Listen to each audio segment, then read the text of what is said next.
오늘 결단의 날이라는 제목으로 하나님의 은혜를 나누겠습니다.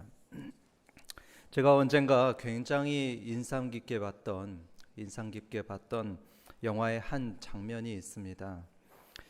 세상의 즐거움과 부와 명예를 쫓아 살던 한 중년 남성이 어느 날 그만 차에 치여서 길에서 죽어가고 있었습니다. 바로 그때에 그를 알고 지내던 한 목사님이 마침 그곳을 지나가다가 그를 발견했습니다. 목사님은 급히 달려가서 그를 안아주면서 급하면서도 분명한 목소리로 이렇게 말을 했습니다. 선생님, 저희 말을 잘 들으십시오. 오늘 하나님께서 목사인 저를 선생님에게 이렇게 보내신 것은 선생님을 구원하시려고 보내신 겁니다. 선생님, 예수님 믿으십시오. 지금 선생님 죽어가고 있는데 선생님 영원히 살기 위해서는 예수님을 믿으셔야 됩니다.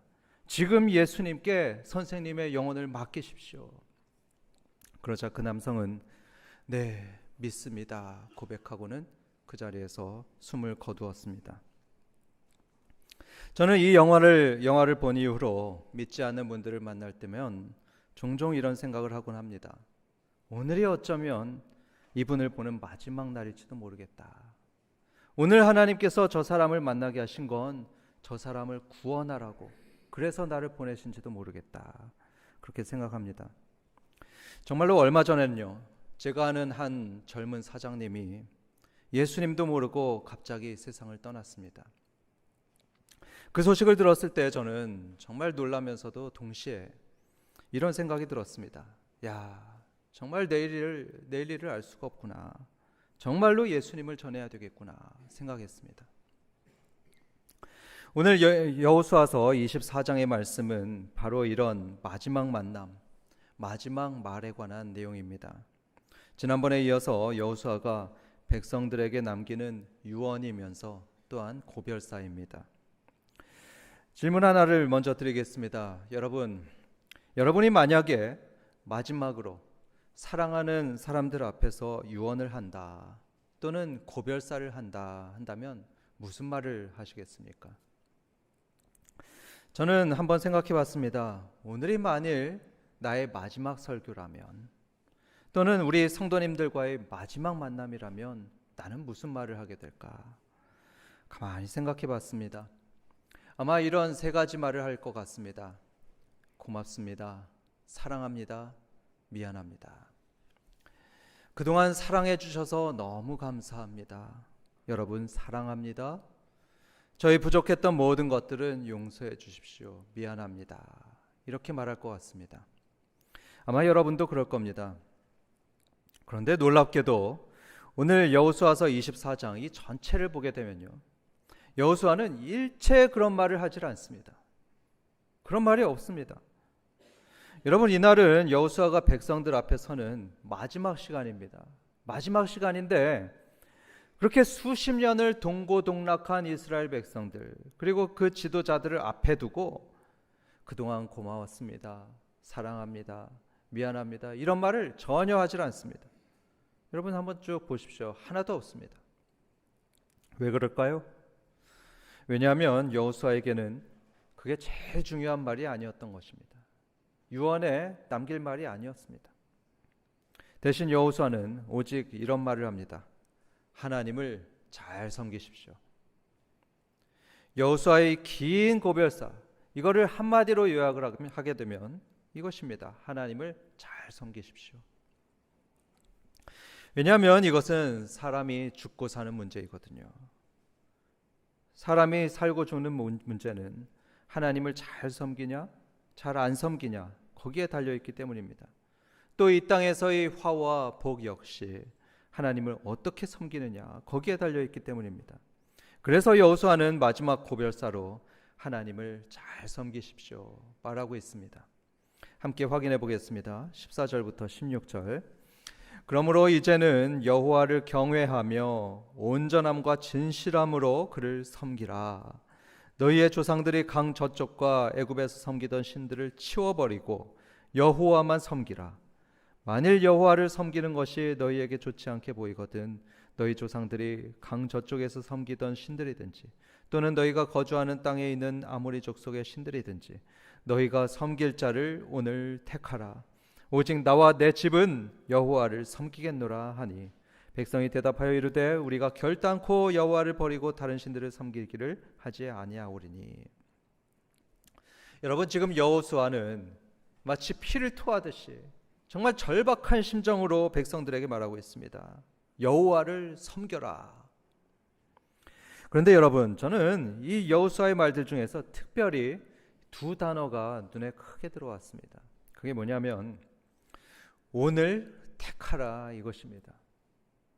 하나님을 섬길지 또는 다른 신을 섬길지 그것을 내일 택하지 말고 오늘 택해라. 여호수아는 말하고 있습니다. 여러분, 이 말을 하는 여호수아의 진심이 무엇인 것 같습니까? 하나님과 또 다른 신, 이 둘 중에 하나를 택하라고 하니까 무슨 선택권을 준다 이런 생각을 할 수 있는데요, 그게 아닙니다. 선택권을 주는 것이 아니고 이스라엘이 하나님만 택해야 된다는 것입니다. 하나님만 택해라. 그리고 하나님을 택하는 것을 바로 오늘 해야 된다, 그 말씀을 하고 있는 것이죠. 왜 오늘일까요? 뭐가 그렇게 급할까요? 그런데 여러분, 우리는 자꾸 잊어버리는 게 있는데요, 우리는 누구도 내일 어떻게 될지 모르는 사람들입니다. 내일 어떻게 될지 아무도 모릅니다. 야고보서 4장 14절은 말하기를 우리는 안개와 같다 말씀하고 있습니다. 아침이 되면 사라지는 그런 안개와 같은 연약한 존재가 바로 우리들입니다. 그래서 여러분, 우리가 하나님을 믿고 그분의 자녀가 되는 그 엄청난 기회는 언제나 주어지는 게 아닙니다. 항상 주어지질 않습니다. 내일이라도 갑작스럽게 죽게 되면, 그래서 안개처럼 사라지게 되면 그 기회를 영원히 잃어버리게 됩니다. 그래서 우리는 하나님 믿기를 미루지 말고 바로 오늘 결정해야 됩니다. 혹시 이 가운데 아직도 하나님 믿기를 주저하시며 하나님 섬기는 걸 미루고 계시는 분들 계시다면 여러분, 오늘이 기회입니다. 오늘부터 믿으시길 진심으로 권해드립니다. 그리고 이미 하나님을 믿고 섬기시는 분들은 이스라엘 사람들이 그랬듯이 하나님만 제가 섬기겠습니다. 절대로 하나님을 배반하지 않겠습니다. 떠나지 않겠습니다. 이렇게 다시 한번 결심하시기 바랍니다. 특별히 우리 자녀들을 위해서 간절히 기도하시기 바랍니다. 요즘 우리 자녀들 어떻습니까? 신앙을 버리고요, 또 하나님을 떠나는 자녀들이 너무나 많이 있습니다. 통계를 보니까 20대 기독교인 비율이 10년 전에 비해서 절반으로 뚝 떨어졌습니다. 뚝 떨어져서 지금은 겨우 9%만 하나님의 자녀입니다. 여러분, 이 수치가 정확하다면 나머지 91%는 영원한 심판과 영원한 저주를 받게 생겼습니다. 그러니 여러분, 우리 자녀들이 빨리 하나님께 돌아오길 기도하시기 바랍니다. 세상 사람들은 종종 이런 말을 하더군요. 기독교는 편협합니다. 왜 하나님만 믿으라고 합니까? 부처님이나 다른 신은 안 됩니까?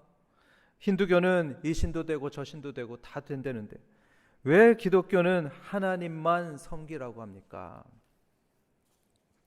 오늘 여호수아의 대답을 보면 하나님만 섬겨야 되는 두 가지 이유를 보게 됩니다. 그중 첫 번째 이유는 하나님께서 우리를 구원하셨기 때문입니다. 하나님만 우리를 구원하십니다.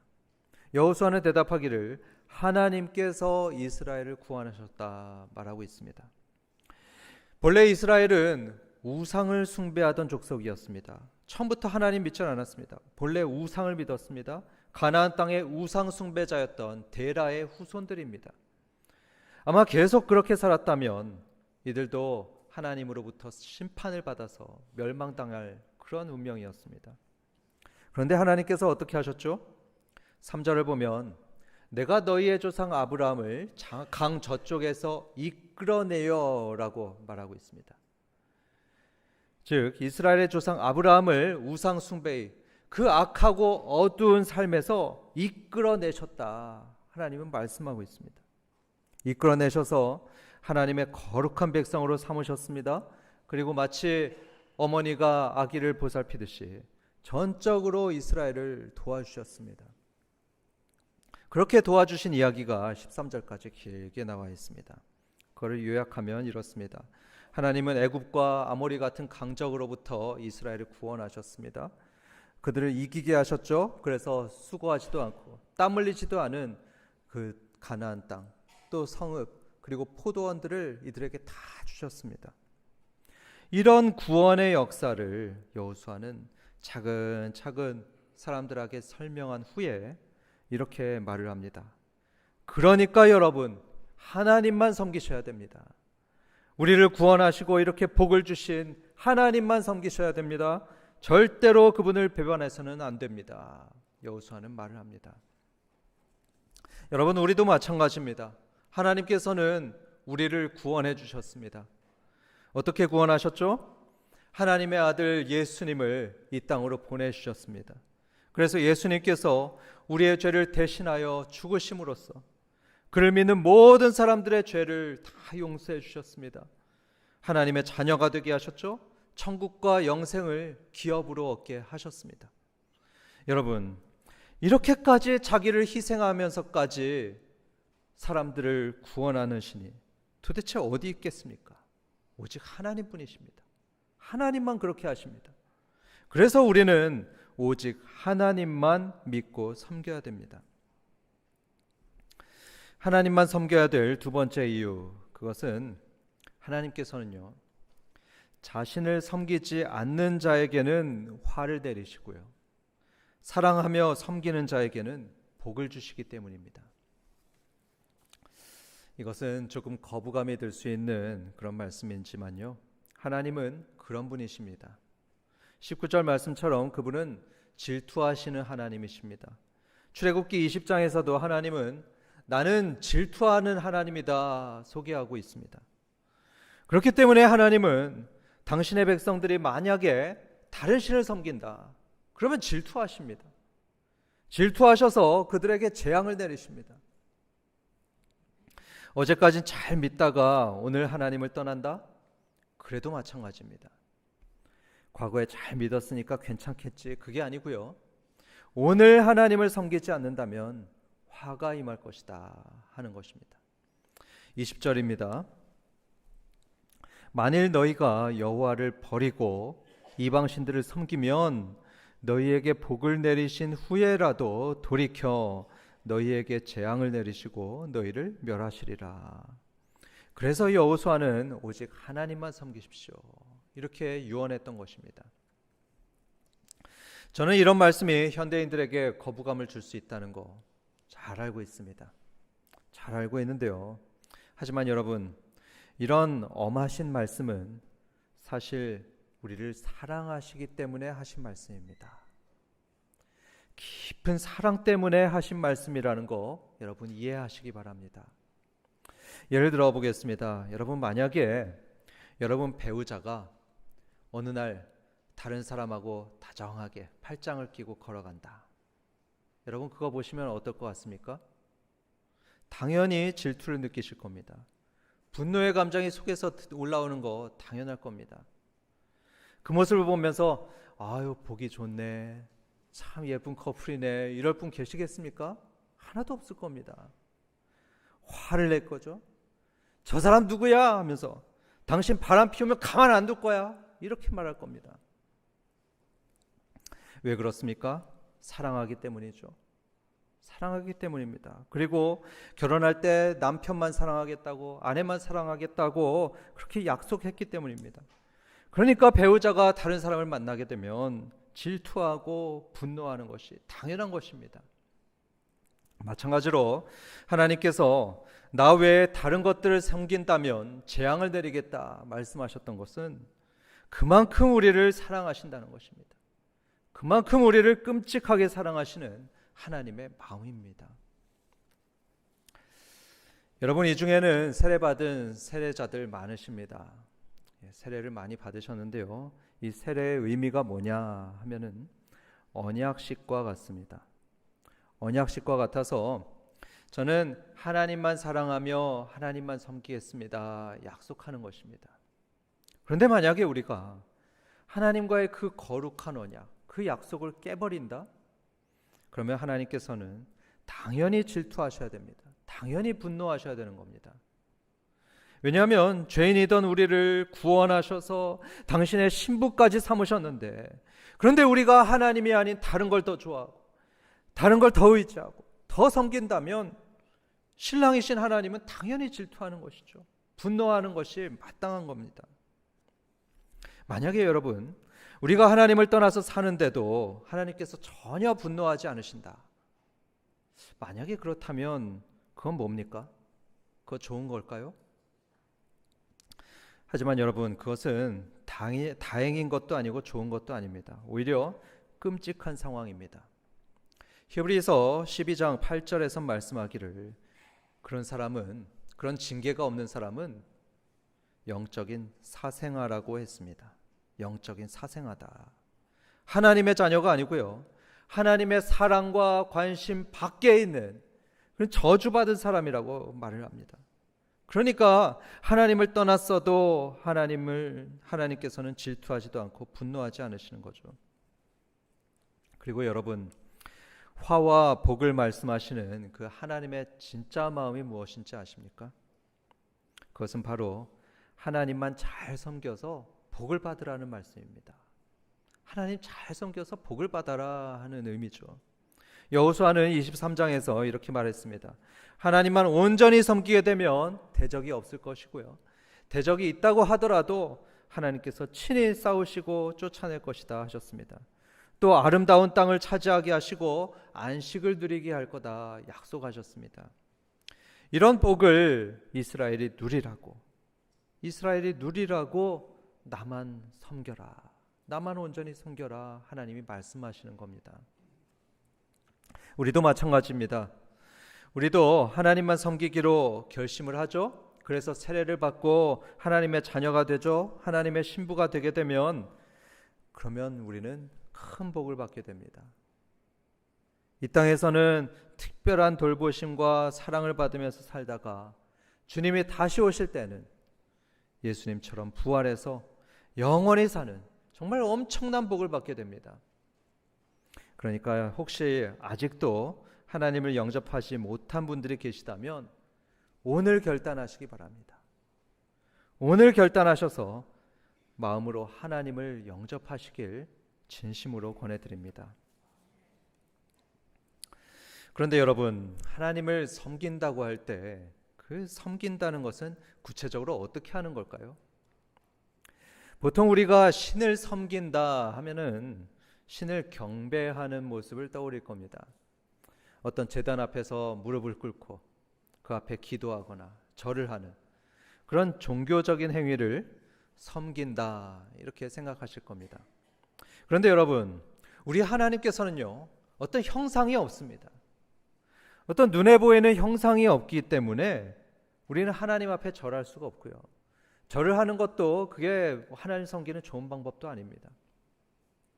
그러면 하나님을 섬기는 것은 대체 어떻게 하는 것일까요?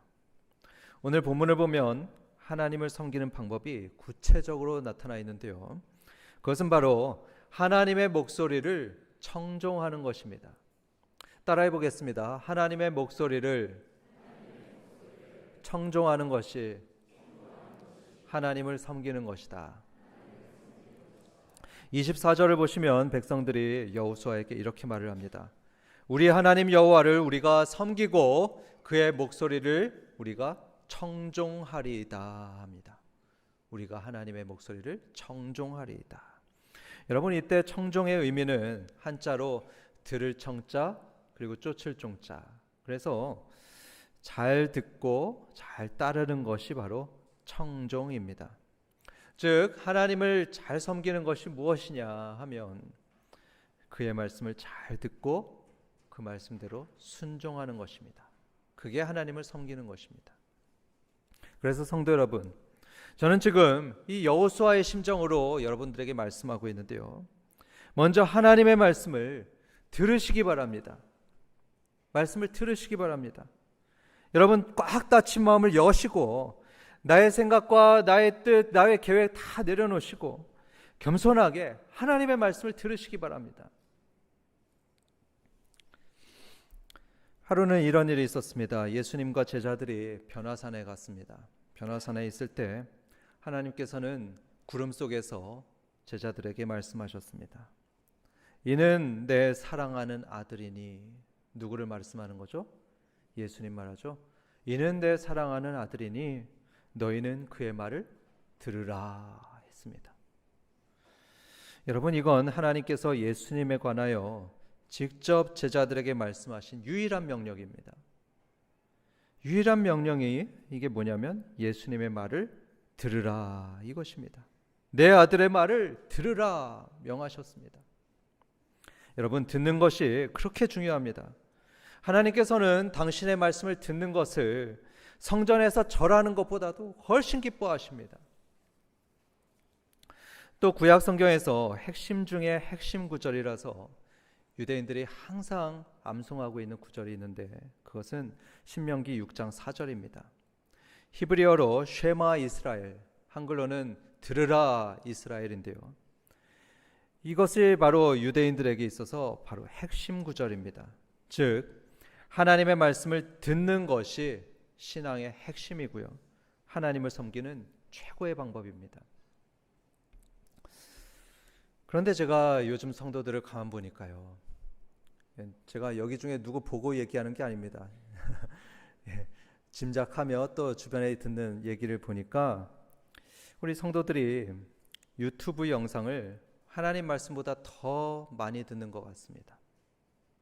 특별히 정치에 관련한 유튜브를 너무 많이 봅니다. 그 검증되지 않은 개인 방송들에 빠져들어서 하나님의 음성을 잘 못 듣곤 합니다. 사랑하는 성도 여러분, 그런 거 듣지 마시고 하나님의 말씀을 들으시기 바랍니다. 저는 지금 저의 마지막 설교라는 심정으로 지금 설교하고 있는데요. 우리 한바 성도들은 무엇보다도 하나님의 말씀을 더 들으시기 바랍니다. 하나님의 말씀으로는 성경을 읽는 것이 가장 좋습니다. 여러분, 성경을 부지런히 읽으시기 바랍니다. 그리고 성경을 풀어주는 좋은 설교를 듣는 것도 좋은 방법입니다. 그런데 여러분, 가급적이면요, 여러분의 담임 목사의 설교를 들으시고요. 다른 교회 목사님들 설교는 자꾸 찾아다니지 마시기 바랍니다. 왜 그런지 아십니까? 왜냐하면 다른 목사님들은요, 여러분들을 모릅니다. 그렇죠? 여러분들 알지 못해요. 그러니까 여러분들을 사랑하시는 것도 아닙니다. 여러분을 위해서 설교를 준비하시는 것도 아닙니다. 그에 비해서 저는 하나님께서 바로 이곳에 사시는 여러분들을 위해서 보내신 목사입니다. 그리고 저는 여러분들을 사랑합니다. 여러분들 모두 한 명도 빠지지 않고 사랑합니다. 모두가 잘 되고 행복하시길 정말로 바라고요.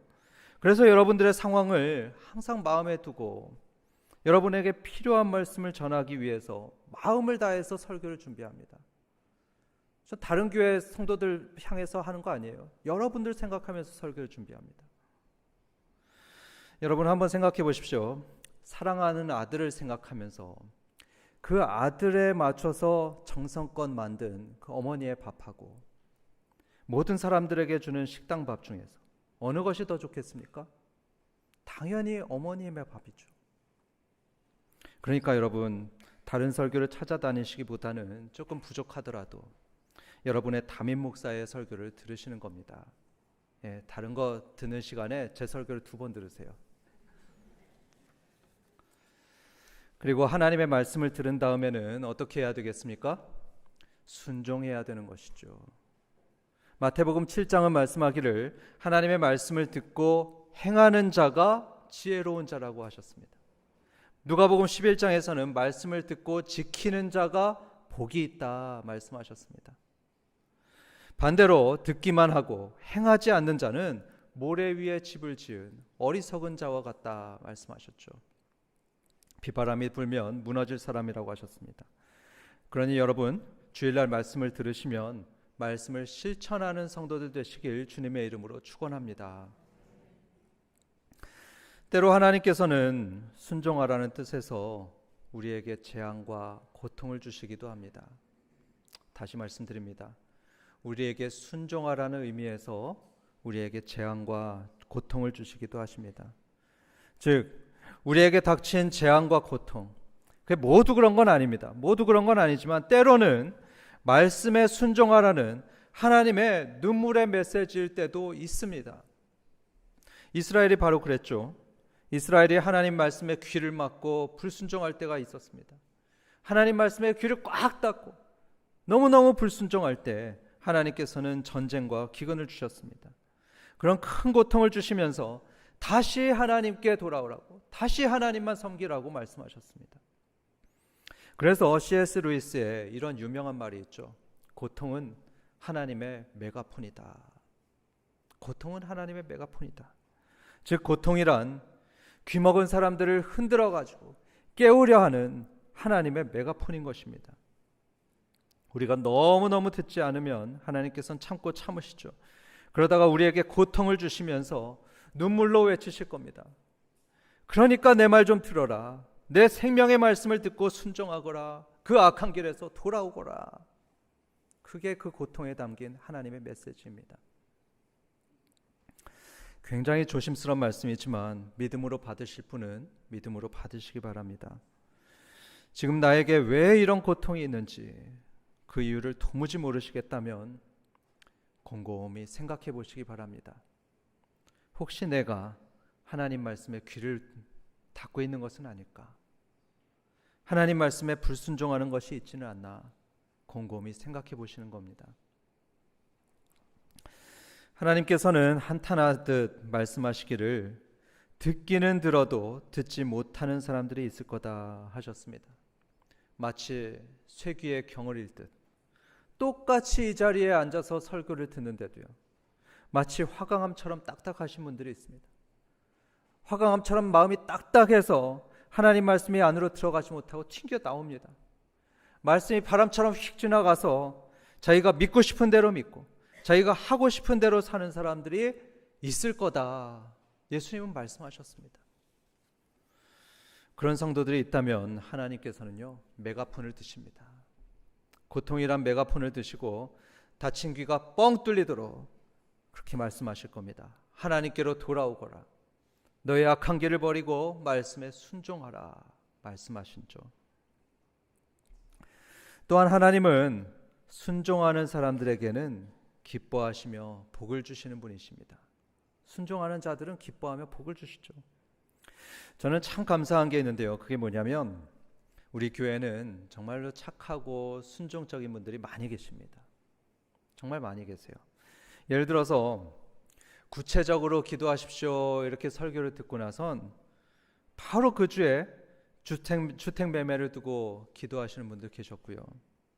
세미나 가십시오 하니까 정말 여건이 어려운데도 네 가겠습니다 이렇게 바로 순종하는 분들이 여러 계셨습니다. 여러분, 저는 누구에게 무슨 권면을 할 때면 그렇게 쉽게 권면하는 사람이 아닙니다. 그냥 쉽게 말하지 않습니다. 그분을 두고서 평소에 기도하고요, 곰곰이 생각한 후에 말씀드리는 겁니다. 그리고 그분이 잘 되라고 말씀드리는 거죠. 그런데 그렇게 권면했는데 순종을 하게 되면요, 저는 너무 기쁩니다. 너무 기뻐서 그냥 자연스럽게 하나님께 복을 빕니다. 하나님, 저 집사님에게 복을 주십시오. 더욱 형통케 해주시고 그 순종에 큰 열매를 주십시오. 이렇게 저는 기도합니다. 하나님도 그러십니다. 하나님께서는 우리가 당신의 말씀에 온전히 순종하게 되면요, 수천 마리 양으로 제사 지내는 것보다 더 기뻐하신다고 주님 말씀하셨습니다. 또 1000명의 대적이 몰려올 때면 우리를 도와서 물리치실 거다. 23장에 약속하셨습니다. 복을 주신다는 거죠. 그러니 성도 여러분, 하나님의 말씀에 순종하는 성도들 되시길 주님의 이름으로 축원합니다. 언제부터 그렇게 해야 될까요? 그렇습니다. 잘 아시죠? 성경은 오늘 택하라 했습니다. 오늘부터입니다. 그래서 성도 여러분, 오늘부터 다른 무엇보다도 하나님 음성에 청종하시기 바랍니다. 하나님 말씀을 잘 듣고 순종하심으로 하나님을 온전히 섬기시기 바랍니다. 그래서 하나님의 큰 복을 받으며 생명의 길 가시기를 주님의 이름으로 축원합니다.